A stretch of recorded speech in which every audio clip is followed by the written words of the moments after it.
Thank you.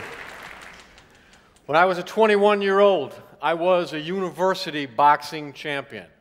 It was a dream that took me 3 years to achieve. At the same time, I had another dream, this one since I was a small boy, and that was to become a Roman Catholic priest. You're laughing. It wasn't a funny thing. So there was a university professor. He was a Jesuit, and he taught me theology courses. And I said I would be a friend with him as kind of a preparation to becoming a priest because I had no formal training. All right. But the closer I got to John Gallen, the darker and more confusing my life became. I'll give you one example. I was at his house late at night. And he says, you want to sleep over? And I say, sure. Okay. He said, well, for sleeping arrangements, you can sleep in this pull-out couch, very thin mattress, or you can sleep in this king-size bed with me.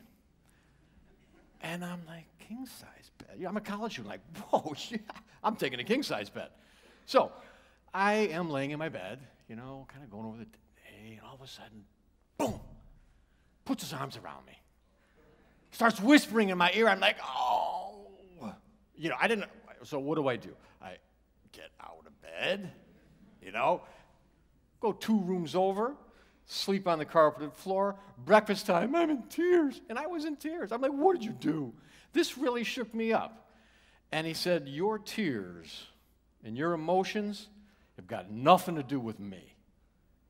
And then because he was my confessor, that's a Catholic term, you tell your priest your sins.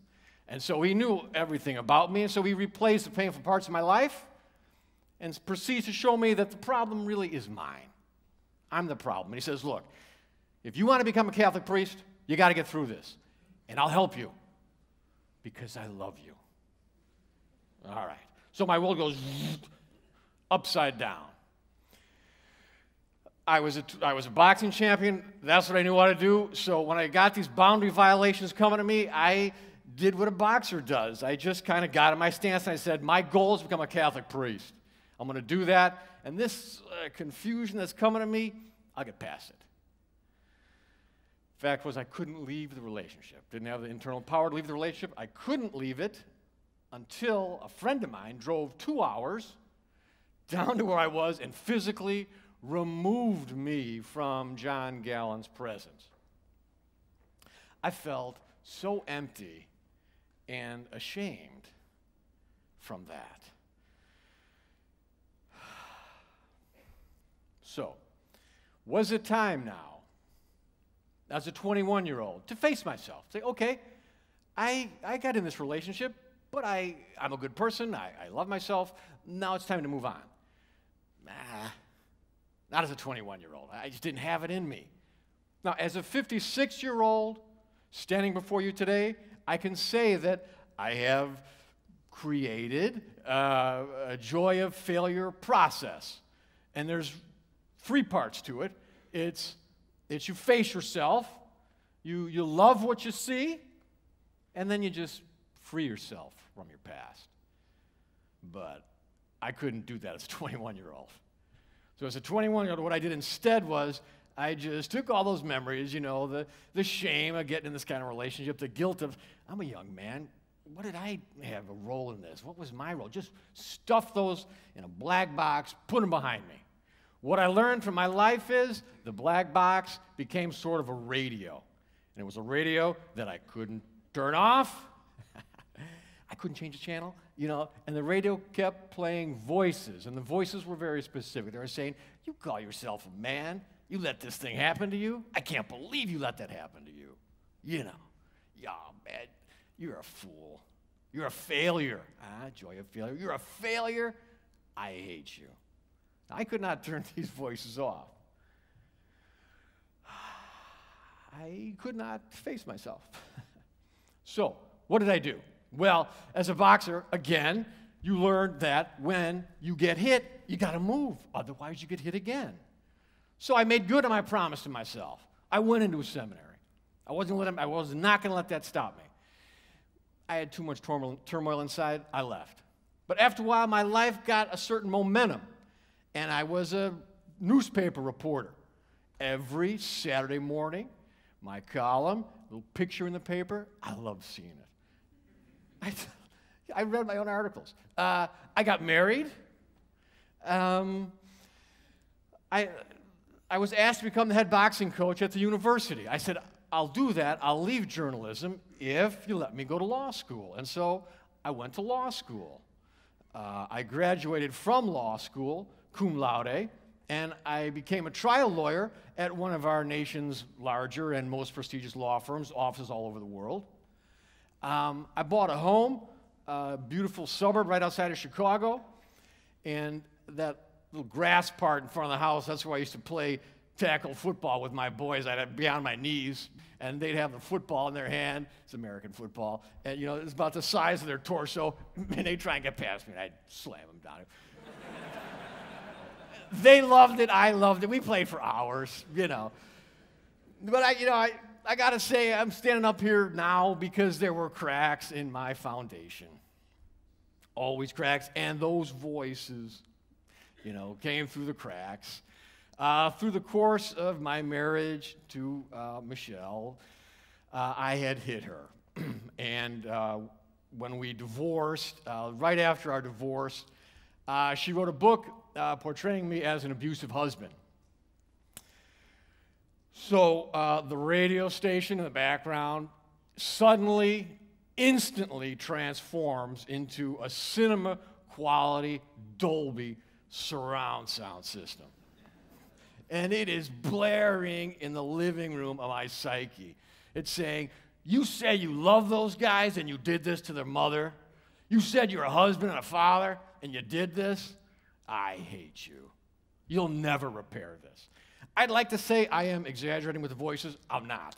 This is going through my head, So now it's pretty public. You'd think, hey, good time to start to face yourself. Oh, I forgot to tell you. Oh, with the book, Michelle, she got on the Oprah Winfrey Show.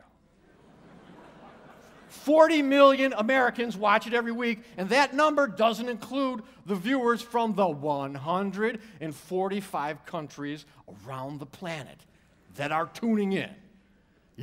So, time to face yourself. Oh, no. I'm 41. I can't face myself. I did what I did when I was 21. I just tried to live louder than the voices playing in the Dolby surround sound system in my head. I left law to, go with an internet startup 3 months before the internet bubble burst. Okay, I became a business development manager for a power company. One day the president comes in and he says, compensation package got to change. You're no longer salary. You're commission only. So you get paid when we get paid. I'm like, okay. I was out of a job. I had a Dutch friend at the time, woman. She said, you're unemployed. Why don't you come to Europe and try and start something new? And I thought, wow, why don't I try to come to Europe and start something new? I could create something special, not just for me, but also for my children. So, in March 2004, I sold everything I had and went to Europe. I became a fourth-generation Irish reverse immigrant. I came back. I'm back. Hey, did you miss me? 4 generations? Okay. Well, I started a biogas company using American technology to transform garbage into electricity. I thought this is an awesome metaphor for my life. Can't change. This has got to happen. Okay. So, when the biogas company failed and I had to file bankruptcy, I represented myself during the bankruptcy, another real high point. I was completely stripped of my illusions. Now, luckily, my Dutch partner had a company of helping people transform their lives by bringing them to energetically powerful places around the planet. We went to the Giza Plateau. We went to the big island of Hawaii. We went to the Chartres Cathedral in France, and we went to an eco-village called Dominor in Italy. And the idea was you go to these places, you interact with them, and it changes how you think, therefore it changes how you act, therefore it transforms your life. And I changed. I changed.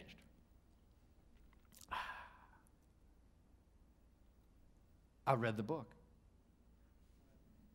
13 years after it was published, but I read it.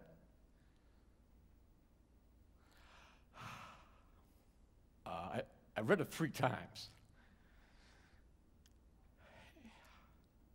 I can't tell you how many times I've practiced this. So I read it 3 times, and there was a sentence in there. And Michelle wrote, I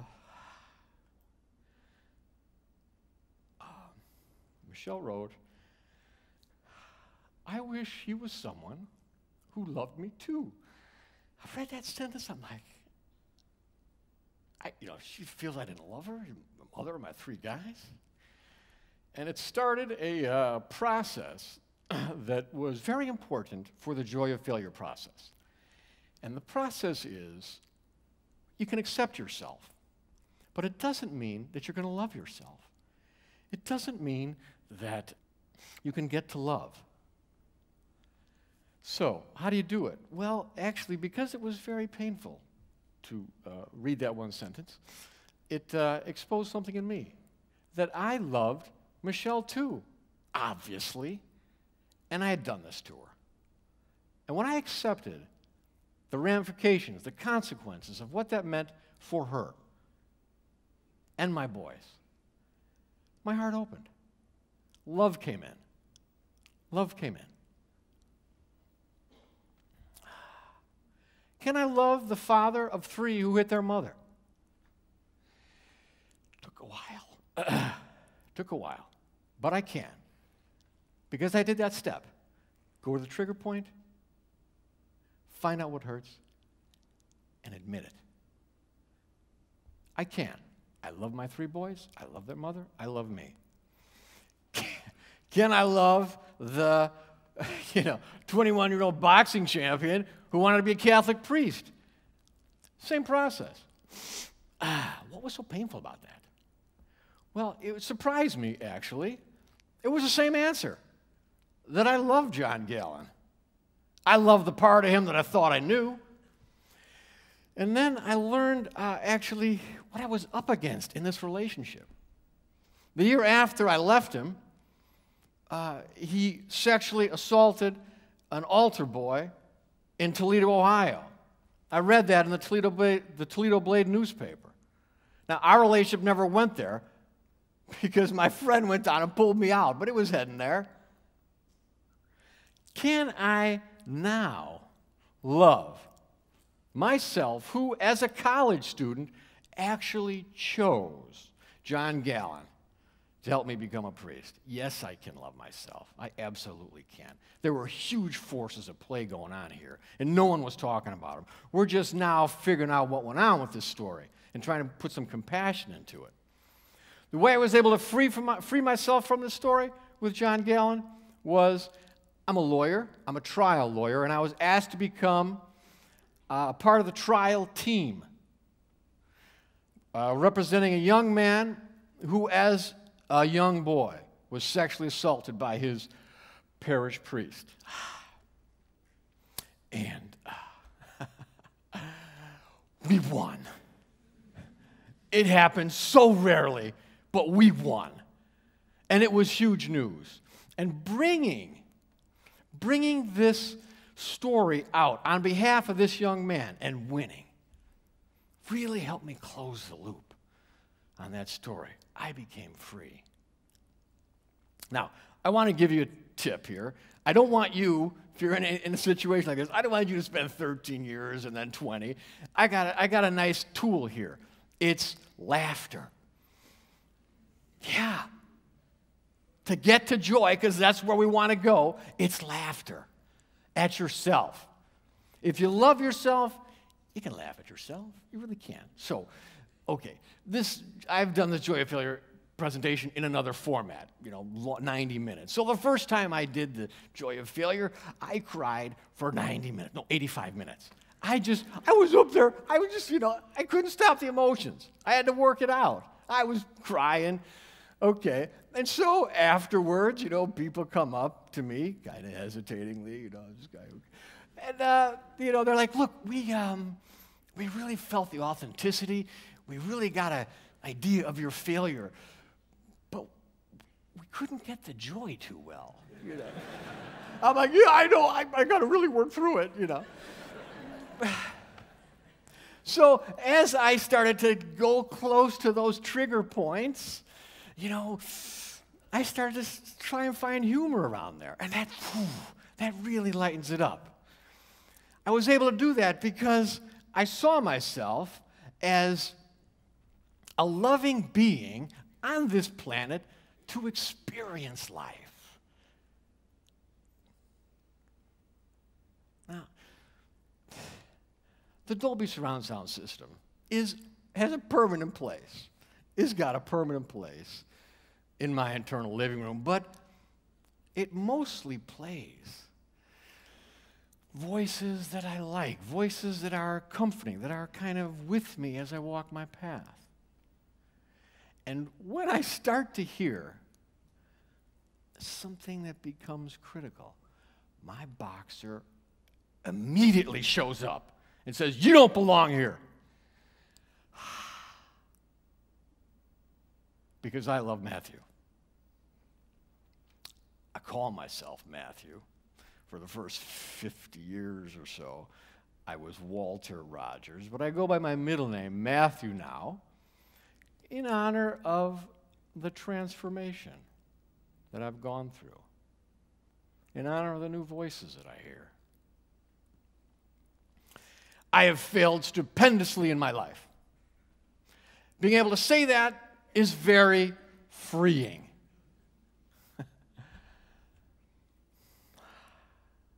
But once I start to look at myself as a loving man on this planet to experience life, and I look behind the acts and events where I tried to do my best and I didn't do so well, but when I see that loving being and send love to that person, me, I can always find the joy of failure. Thank you.